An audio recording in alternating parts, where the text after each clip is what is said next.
My starting point for this video is that as we get smaller, reality gets bigger, and that part of trauma is a phenomena of scale. I want to suggest that if you and I were the size of an ant, walking up to one another, let's say we're the size of an ant walking up to another human being, that this would be a terrifying event. One of the most terrifying things in our lives, knowing the habits of human beings, would be to be an ant walking up to another human being, because they can step on you and not even notice. What's more, they don't like ants, and so the fact that you're wandering around down there and they're up there, squish, and so size determines to a large extent what is and is not traumatic. When we are born in a codependent state with our parents, one drunken night in which we grasp vaguely that our parents may be crazy, are certainly out of control, and have very little interest in putting our well-being first, may be a night of sheer terror, in which the noises, the vibrations, the energy in the room is all communicating there's a lot of big energy out there. It could kill you. And nobody seems to be paying a lot of attention to how you feel about that, which may just suggest that you don't matter. Now, obviously, a finger running into contact with a 200-pound axe has a clear outcome. The finger doesn't win, right? So obviously, in matters of physical scale, the bigger an object is that is out of attunement with our best interest and our needs, the more traumatized we will feel. Trauma is the physiological sensation of anticipated harm or death, financially, emotionally, mentally, physically, socially. When we identify with something and it is shattered by a force out of our control that can violate our boundaries and dissipate any sense of momentum, control, safety, and continuity, we experience the visceral biology of anticipated death, and it can be indirect. If we've associated a lot of trauma with being out of control, and we believe that the only reason we're not dead is that we're in control, all someone has to do is throw you out of control where some part of you grasps, I don't know what the fuck is going on. A surprise birthday party can be traumatic in that environment. I locked the door, I did this because I've got to be in control. Because control is the only thing that's keeping me alive according to my biology. And so this sense of just being out of control through the lens of beliefs and traumatic history can be a traumatic event. So obviously in physical scale, we get it. You want to do battle with a bulldozer, head on to head on? You're Mr. Universe. Bulldozer can only push around 4 tons. Who's going to win? It's inevitable, and we get that. But what we don't understand as clearly in an emotionally and psychologically and traumatically illiterate culture is that the smaller we feel psychologically, the more traumatized we are by a given event. the younger we go in age regression, the more terrifying the world becomes physically, mentally, and emotionally. When you were 2 years old and mom was angry, you grasped that she could kill you with a single hand in 5 minutes. You also grasped that some part of her wanted to. And it was not clear in that terrified state which side would win. Again and again and again. And the fact that you're alive means that when she had all the power, she chose not to kill you. But that's not terribly comforting when you're 2 years old, when you're 5 years old, and you see the rage of an unregulated parent who clearly does not care for your existence at that particular time, lumbering towards you as a 30-foot giant relative to your size today, 2 tons, bellowing out incoherent nonsense. You've seen their insanity before. What are they going to do next? Now, what I want to suggest is that there are a number of forces in our culture, in our world, that lead to us feeling small on the inside. And that when we feel small on the inside, often what we remember is a 2-year-old body, is a 5-year-old body, and not a 30, 40, 50, 60-year-old body. And that when this occurs, something that would not be traumatic to us in a present-day adult or grown-up state is traumatic to us precisely because we feel so diminished. And the narrative that I want to focus on here is the narrative of diminishment. How it is that infants coming into the world with absolute certainty that they matter, expressing themselves in integrity and vitality, come to feel like a worthless, terrified, exhausted, worn down grown-up who often is approaching the world like a 5-year-old. It starts young, with a message of unimportance. So this is, of course, the most important time to us in the lifetime because we're in such a helpless state. The more helpless and small we are, the more critical it is that the world around us show respect, show sanity, show attunement. But this is usually the opposite. If we mattered, if we were valuable, parents would have learned parenting skills before having children. They would have thought about whether or not having a child right now was a good idea. Is this a good age? Are we in a good culture for having?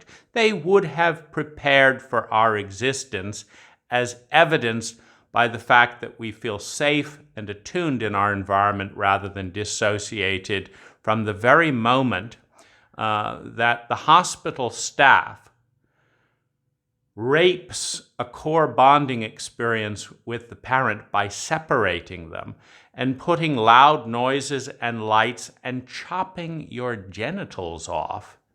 If you're male, genital mutilation, welcome to the world. This is how we've prepared for you. No clear medical understanding of the important biological functions of attunement at this time of year.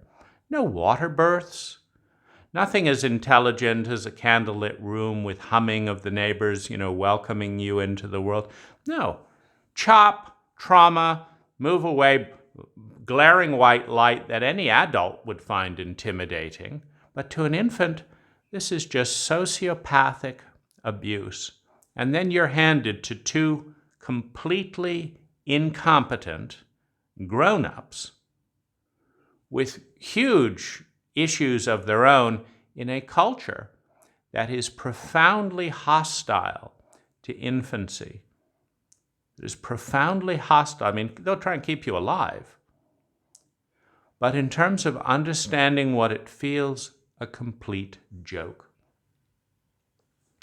And so then you will be shipped off to a daycare center with the message that making bits of paper, that this is somehow more important than you bonding with one or two secure adults. So you're going to be stuck with other traumatized sociopaths, your peers, running around there with a focus on keeping you alive, but not a lot of awareness of your comfort levels around overwhelm or anything that would make you feel that your feelings really mattered.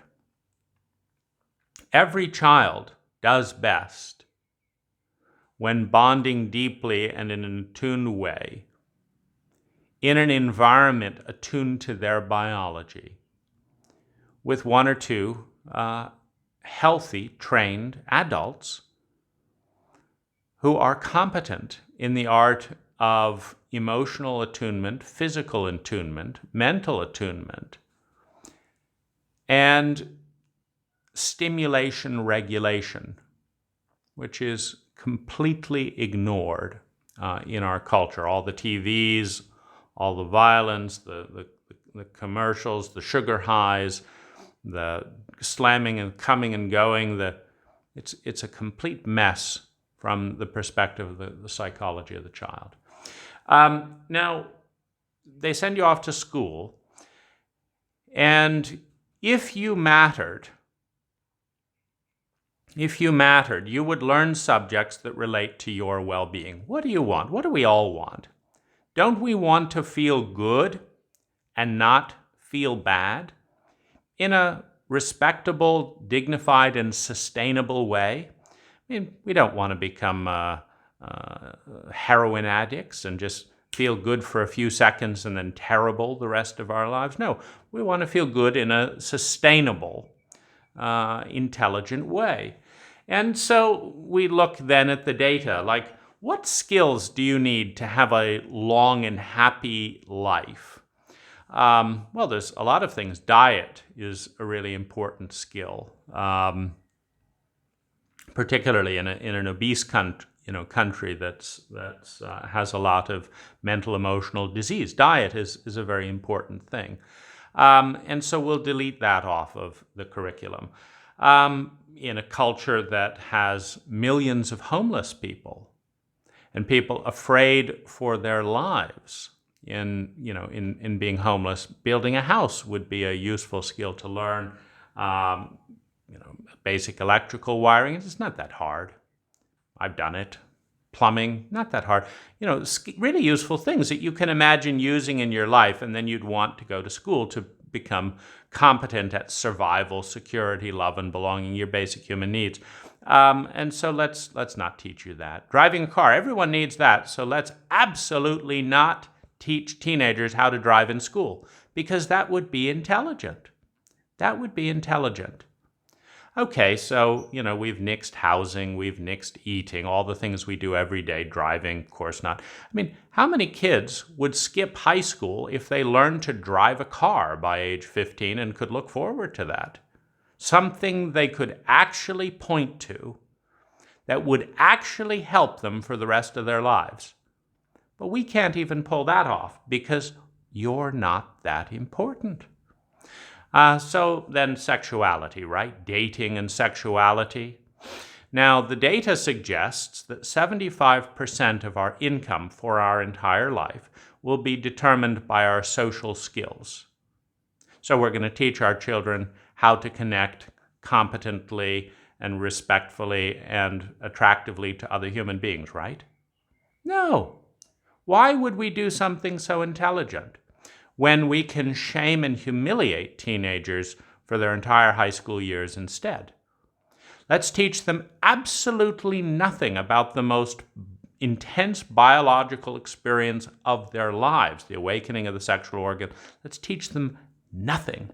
Let's teach them that they're bad and will go to hell if they experience their own body in a way that is inevitable.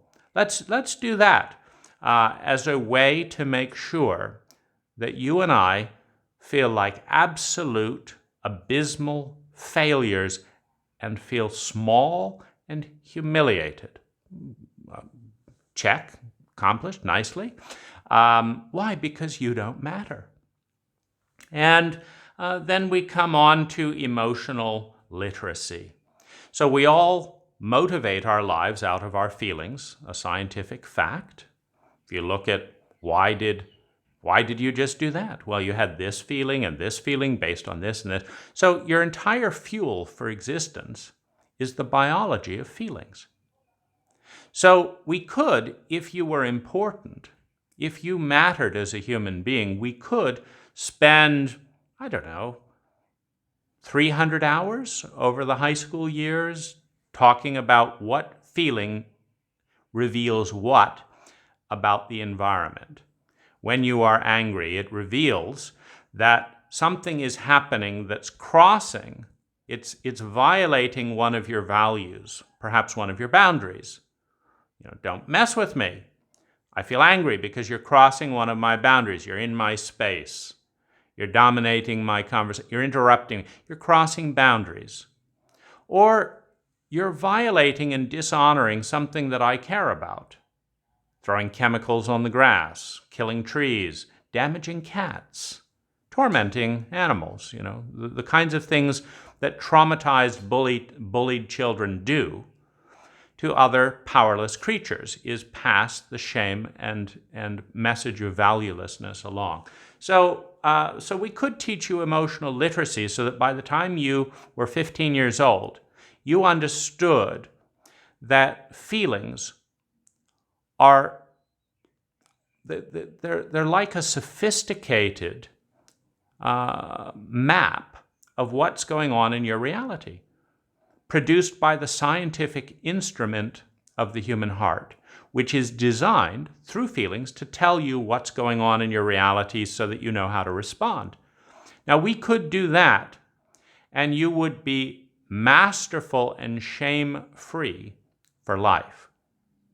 But that would be too intelligent, so let's not go into that at all. Let's go through entire school without a single hour of emotional literacy. Now, most of us were abused, shamed, traumatized to one degree or another, perhaps sexually abused at home. And this being the single biggest issue in a child's mind, this being an enormous distraction. Do you realize, if you've watched your mom be raped at home, that you have a mind at 6, 10, 12 years old spinning at 100 miles an hour? Dad's bigger than me. Dad's bigger than me. If I go up against Dad, I'm dead. If I lose my mom, I may die. If Mom gets killed, I may be killed next, and then I die. Bigger forces win more than smaller forces. I'm in a fucked up shame cult where I'm going to be teased for talking about this.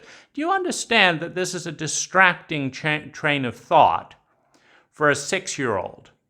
For a 7-year-old. Do you understand that when this thought is going round and round at 80 miles an hour, as it should, meaning if you are an intelligent human being, not part of a shame cult, if you are an intelligent human being and you've got, will I get home and find Mom alive? A relatively important question to your survival as a human being. Or you've got fucked up teacher who doesn't know what they're doing saying, see, cat, run. And the cat isn't even there. There's not even a cat. But you're asked to focus on the symbol for an imaginary cat rather than work on a life and death equation that you've been presented to by an incompetent cult that isn't even checking up on your likelihood of surviving the day. And you're the dumb one because you pick life and death over an imaginary cat? And these assholes have the stupidity and temerity to suggest that you're mentally disabled, have attention deficit disorder because you were focusing on the actual threat to your life, and they were asking you to focus on an imaginary cat. But you have a learning disability because they're too dumb to give a shit about your life and the future of the culture.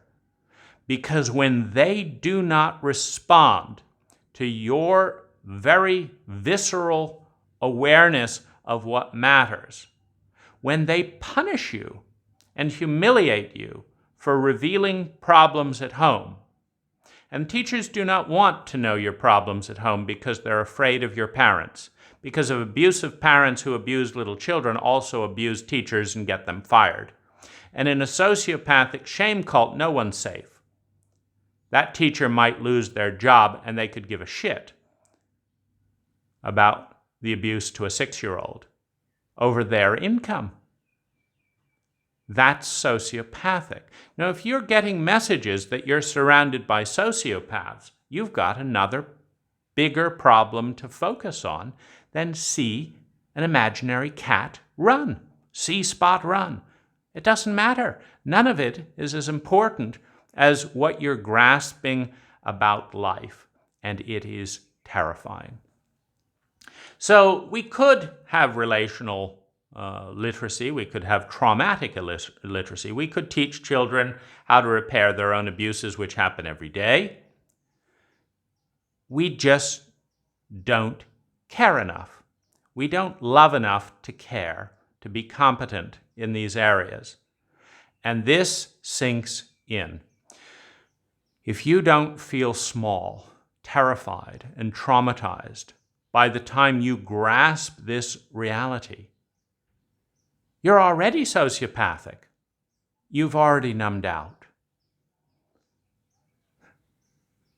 What this protocol of willful ignorance does is it makes us feel insignificant, unloved, and small. Well, we come to cultural chauvinism. The idea that if you're a female, you are automatically less valuable than a male for no good reason. For no good reason. But let's say you're a male and you're hit with sustained cultural chauvinism. Well, chauvinism doesn't content itself with saying that half of the human race is less valuable than the other. That's absurd enough. And we're grasping the insanity of the big ones around. That's absurd enough. Chauvinism goes further and says that femininity, that everything feminine is less important, less valuable, lower ranking than everything masculine. And in all human interaction, there is a masculine and a feminine pole. There's a polarity of yin and yang, masculine and feminine. So for the dynamic of communication, there's a speaker, but communication doesn't occur unless there's also a listener. There's a giver. Energy does not get exchanged unless there's a giver and a receiver.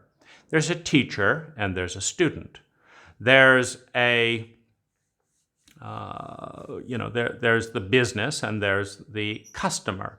And there's the leader and there's the follower. So in all of these polarities, there's someone who needs and someone who meets the need.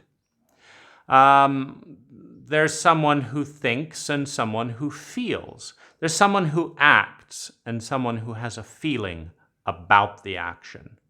There's someone who initiates and there's someone who responds. So these polarities exist in every human interaction. And what chauvinism says is that if you are a giver, you're more valuable than if you're a receiver, which is, of course, utter nonsense. But suddenly, every single person in an interaction, or at least half the people at any moment in an interaction, are being deranked, are being told that they're less significant. Can you imagine the stupidity of being told that you as a listener are less valuable than me as a speaker? Where's the science for this? Where's the science that says that if people talked into empty air with no listening, that communication could or would be at all valuable? There isn't any. The science says that if you do not have a good listener and a good talker, nothing gets exchanged, period. If you don't have a positive charge and a negative charge, no electricity is created, period. If you do not have a male and a female, no baby, no males, period. That's the science.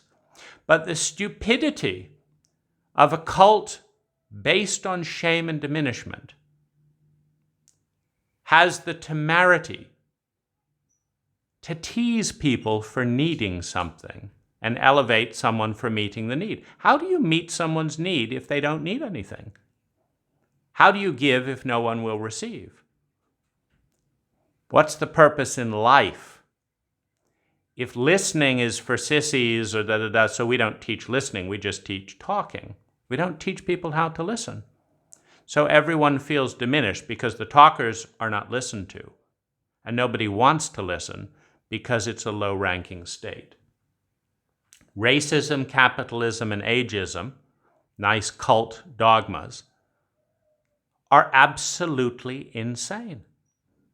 What racism asks you to believe is that if you have a black man who is stronger, more educated, kinder, funnier, happier, in all ways beneficial for your well-being, that you should pay them less for their competent service than a white person, or that someone who has white skin should be treated with dignity and someone with black skin should not. Do you realize how dumb this is?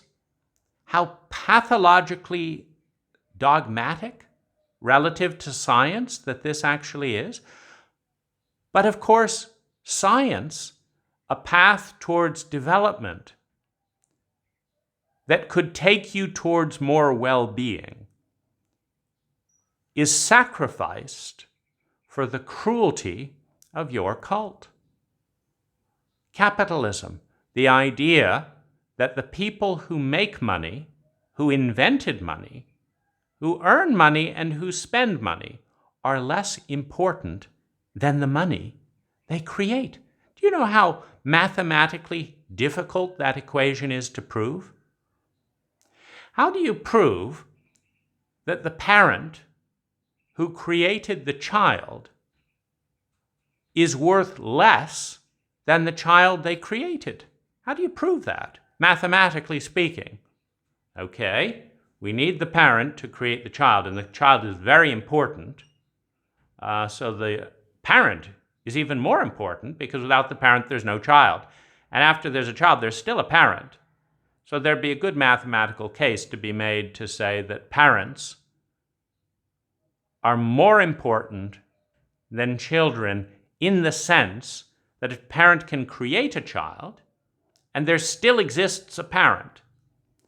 But if there's no parent or child to give birth to the child. So, but in capitalism, we are asked to believe that money is more important than human beings that create the money. That the golden egg produced by the golden goose is more valuable than the goose that lays the golden eggs. But of course, we're all not that dumb. We would all prefer the golden goose that lays egg after egg after egg to a single egg. But not our cult. You give our cult the chance to interact with human beings or get money, they want the money, even when they don't need it, which is a bizarre level of diminishment. To understand that after you created the money, your government is more interested in your money than they are in you. which is why they're never going to send you a census saying, how are you doing? Oh, we'll gather whether you have white skin or black, are you a male or a female? Irrelevant data. But will your government ever ask how you're feeling?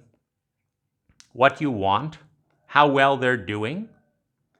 Where are you on your survival, security, love and belonging and self-esteem needs? It's an email away, right? A free national census, monthly perhaps? No. Why would we do that?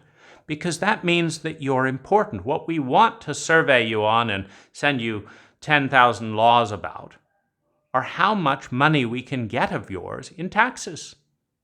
For your benefit, of course, and our corporate lobbyists. So we have ageism as well, just a child, an old folks' home. We only value the people who what? Are in their prime. Of what? Making money. And this is incredibly diminishing. And finally, we are a culture of rape, violation, abuse.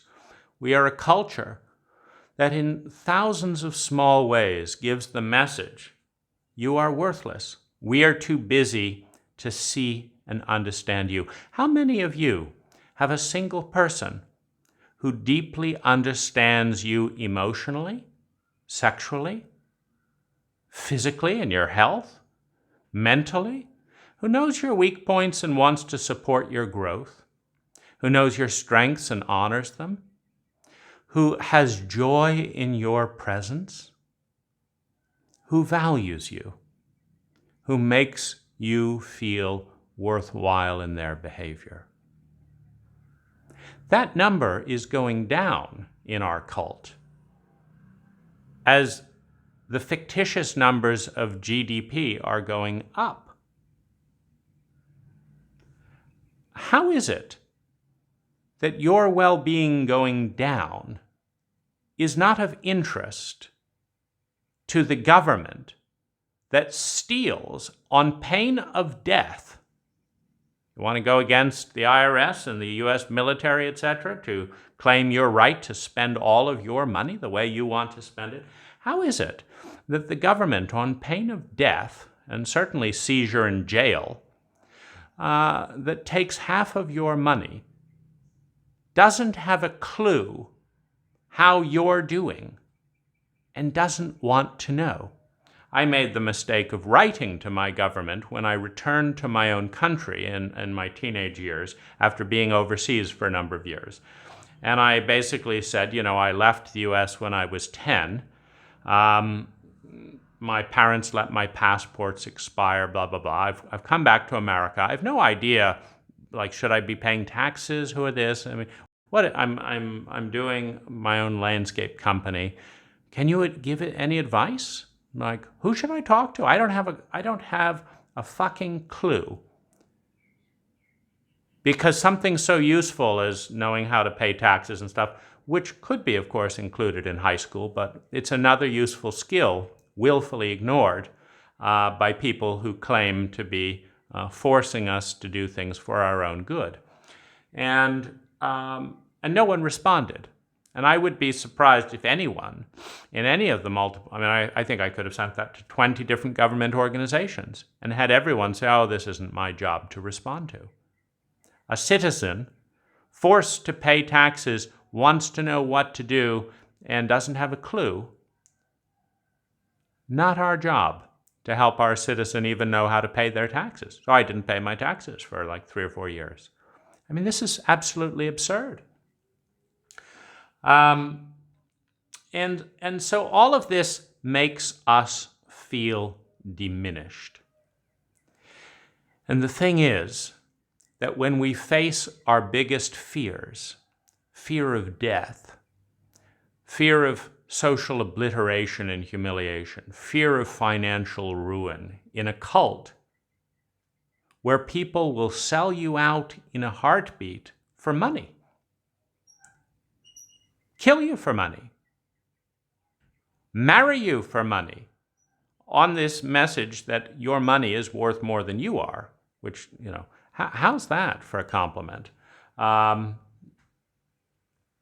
And so in this dynamic of feeling incredibly small, incredibly helpless, of course, by making sure that none of us receive an emotional, a traumatic, or a relational education, of course, 75% of our income is partly left on the table, isn't it?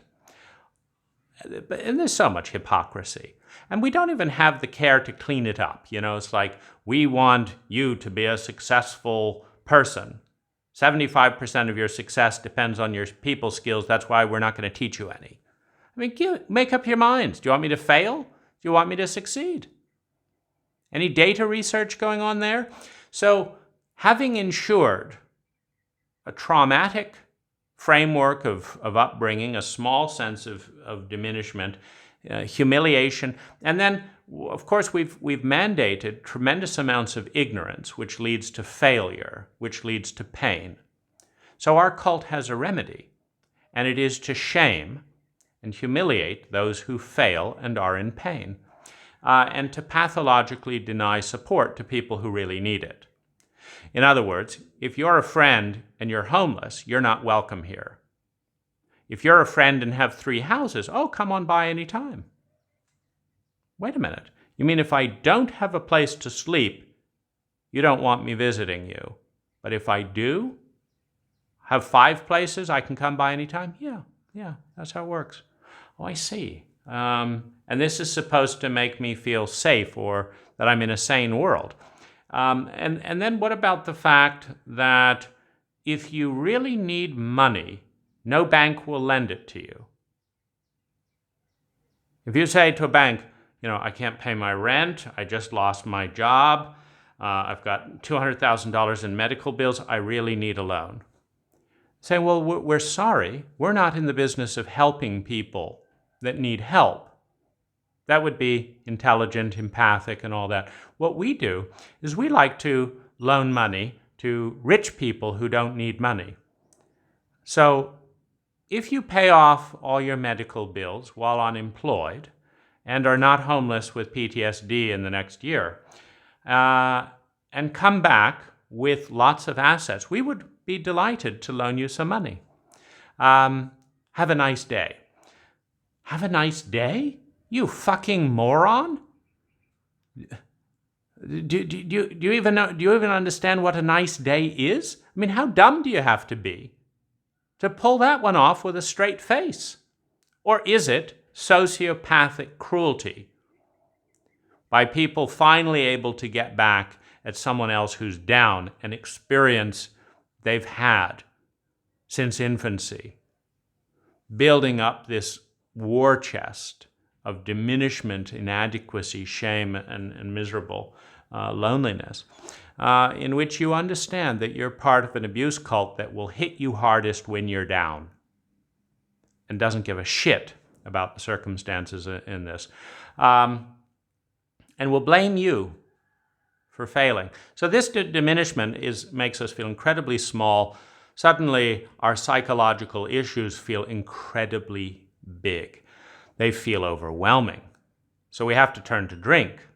We have to do something to obliterate this overwhelming sense of how am I going to deal with the fact, oh goodness, how am I going to deal with the fact that my wife says she wants a confident man? And confidence comes from successful, repeated experience. And I haven't learned a single hour of emotional and relational literacy in my entire life. And now nobody will relate to me so that I could get relational experience and learn regulation skills and patiently coach me because I don't have them. I don't have social skills in a cult that is pathologically insane. So nobody's going to teach me social skills because I don't have them. It's the old bank trick. We want nothing to do with you because you have no social skills. As opposed to, You have no social skills in a cult that is pathologically insane and willfully, let's help you out. And having marginalized you and shamed you for having no social skills, you are, of course, have less social skills than before. You have more hostility. Then we throw on the judgment. Oh, we don't like hostile people. We like to hurt people, but we don't like it when they get hostile. And so there's this continual thing. Here's the shame and the stupidity we're going to dump on you, but then we don't like stupid people. It's like, how do you get out of this endless cycle without feeling endlessly diminished? And when you are diminished, the traumas in your life feel enormous. They feel overwhelming because you're the size of an ant. But you were not born the size of an ant. You were born magnificent. You could belt out a scream louder than any adult per pound. I mean, try and get an adult to bellow out, 20 times as loud as an infant. Hell no, they can barely whisper. We've got them brainwashed and diminished to such a small degree. Oh, I apologize for existing. The state of every abusive cult. And so you arrive passionate, enthusiastic, energetic, able to learn math, able to learn any language, able to regulate and fit into just about any of the 10,000 cultures that have existed in human history. And we take that enormous possibility field and we shrink it down to this mediocrity of trauma and diminishment and blaming the individual for the inadequacy of the cult. Then we live out our lives in quiet desperation. Feeling courageous? No. Willing to tackle trauma? No. Willing to turn PTSD back into post-traumatic growth? Forget it. We don't even know what trauma is, let alone post-traumatic growth. Why? Because for our own good, we were shunted off to learn the opposite of life by being separated from life. It's called school. To prepare us for life. So we're going to take you out of life and send you off to buildings in odd vehicles that you're never going to use in life. You think you're going to drive around in a school bus? No, that's how we prepare you for life, is by the opposite. We're going to send you off to these odd buildings that we build to separate you from your life. We're going to segregate you by age, possibly by sex.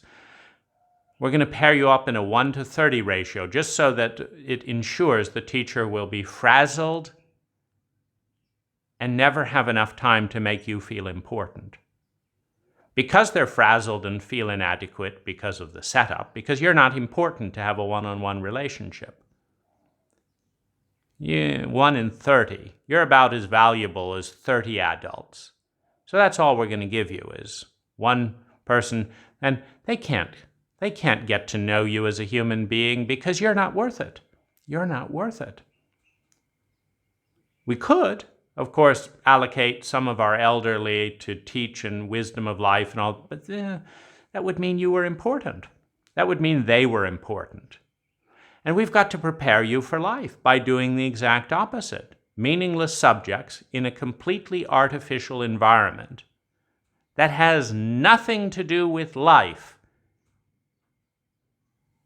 is the reason you have to give up your childhood, your adolescent, and be reduced from dynamic, creative, vital, innovative human beings who want to engage and participate to cynical, depressed, uncommunicative, self-mutilating idiots in direct conformity with what is expected of them by an abuse cult that has no interest in preparing them for life. For the opposite of all they have to endure in school, where one-on-one relationships are the rule, where feminine skills are as valuable as masculine skills, relational skills, emotional skills, where creativity, rather than repeating what the boss wants to know, leads to innovation and growth sectors. But by that time, after so much humiliation, shame, and failure, do you have the guts to tell an entire cult to go fuck itself? That you're actually going to succeed in spite of the cult that has rained down terror and misery at every turn you diverted from the norm of its brutality?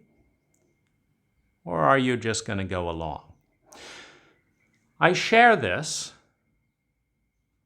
not because criticizing the cult is important for its own sake, but because it's essential that you understand why you feel small, and that it is essential that you understand that the quiet desperation, the addiction, the mediocrity of our lives is a reflection of a lack of courage to be authentic, to be intelligent, to be innovative, in the face of overwhelming odds when we feel so small. And you could take the most amazing group of 100 people, and we do, and put them through this edict. And only one or two of them would come out as even half as vital, alive, and creative. And that's about what's left over in this cult. 1 or 2% survive the abuse ethic and come out relatively unscathed. And when they ignore everything they've been taught, and deflect all the abuse that's come their way, we then gratefully turn to them as our heroes.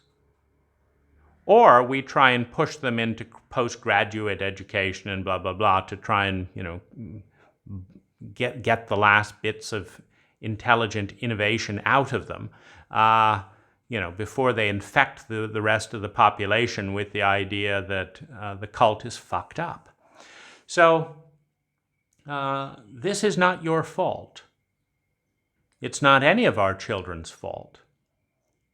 This is a slaughterhouse of the human psyche, designed to replace creativity and beauty with shame, with innovation with rote repetition, designed to kill the wonder and innocence of the unknown with the cynicism of pretending to know so that we don't get shamed for not knowing being a feminine state in men and women, the wonder of the unknown versus the certainty of the known. It's not an accident that you feel small. It is an act of profound loathing and hatred for ourselves and for one another in the cult. And it is an act of pure fear and ignorance that allows us to cling to such barbaric practices as genital mutilation, shaming, separating the child, hospital births, in the face of the obvious evidence that it diminishes our sense of value, our sense of personhood, that part of us that can go on a hero's journey, that can face trauma square in the face, that can learn to face death and go through the narrows, bringing innovation, growth, value, spirituality, beauty, truth, and goodness into this world. Facing death is part of the initiation process into adulthood. If you are too terrified to face your deepest feelings, your deepest memories, your darkest fears and beliefs, if you are too frightened, you will live a life running from those things as an addict, someone that tries to keep busy just to keep busy, someone that buys too much just to addict. you will run your life as an adult, as an addict, and never be a fully safe, integrated human being. And most of us are addicts, and most of us cannot be counted on to tell the truth to the innocence and vulnerability of our young, who need this truth intensely and earnestly for their life to be meaningful, for our species to grow. It's not your fault. It's not our children's fault. This is a system that creates diminishment. And the more we are diminished, and I haven't even gotten into the dating and relationship abuse game, the more we are diminished, the less courage we have. The smaller we become, the less courage we have, and the smaller we become. As that occurs, we become frightened of everything. And frightened of everything, our problems get bigger, don't get faced, and life itself becomes a complex trauma, which we wake up in the morning and wonder, are we more afraid of the consequences of staying in bed or the consequences of getting out of it? The consequences of telling the truth or telling another lie. It's a life of fear. It is the life of a coward who has been cowed by 10,000 lines of code from a family, from a cult, from a partner, from a workplace that says you do not matter as a human being. And yet your humanity is the source of all innovation, all money, all life, all being, all purpose. It is a lie that you don't matter. And it is a lie you have been told too many times.